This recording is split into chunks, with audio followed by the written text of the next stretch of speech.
Hey guys, greeting from Brandis. It's amazing weather today, an amazing day for us because we are privileged to have the 1090, 790R and the 690 and we are very curious how the bikes looks one next to each other because first our 1090R.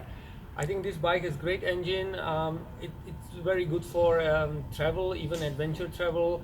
I've been with this bike in Morocco and it was a really nice ride. I was not in hurry. I didn't try to do single tracks, but I was riding nice gravel roads in easy sand, and it was perfect bike. Yeah.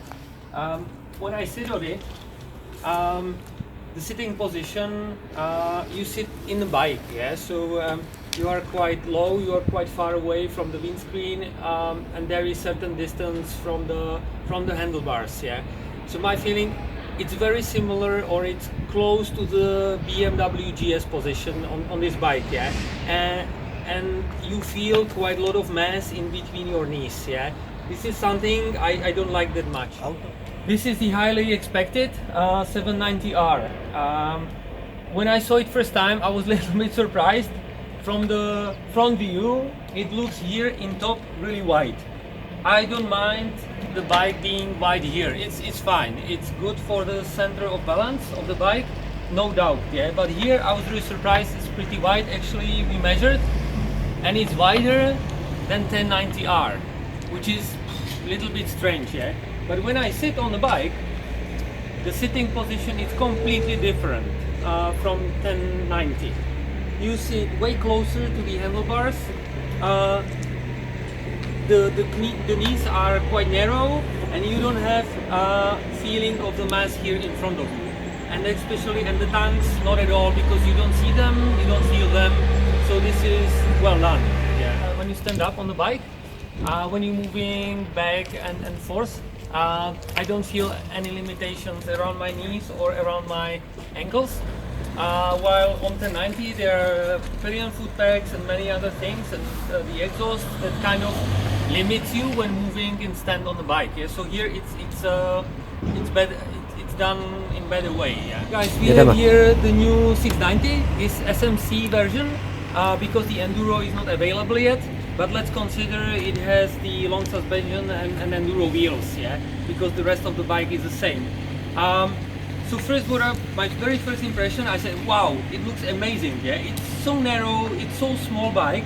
I think it will be a lot of fun, yeah. We were comparing with the AXC, and actually the panels here are as narrow as the very light Enduro AXC bike, which is, I think, thumbs up. It will be a lot of fun of riding.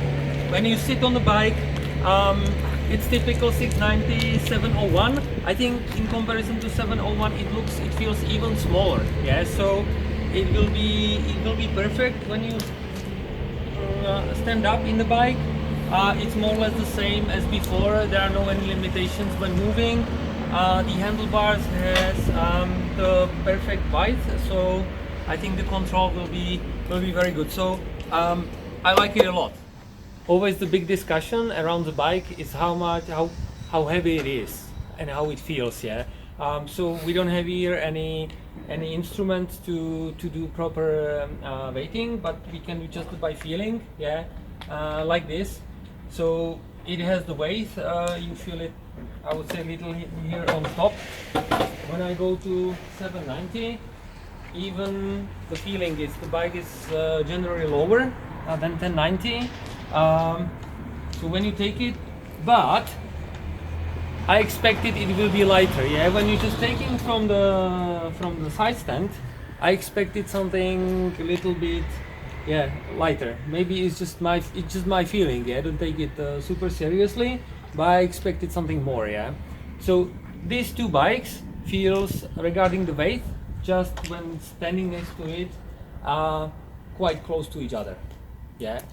But when riding could be very different, so we will see later.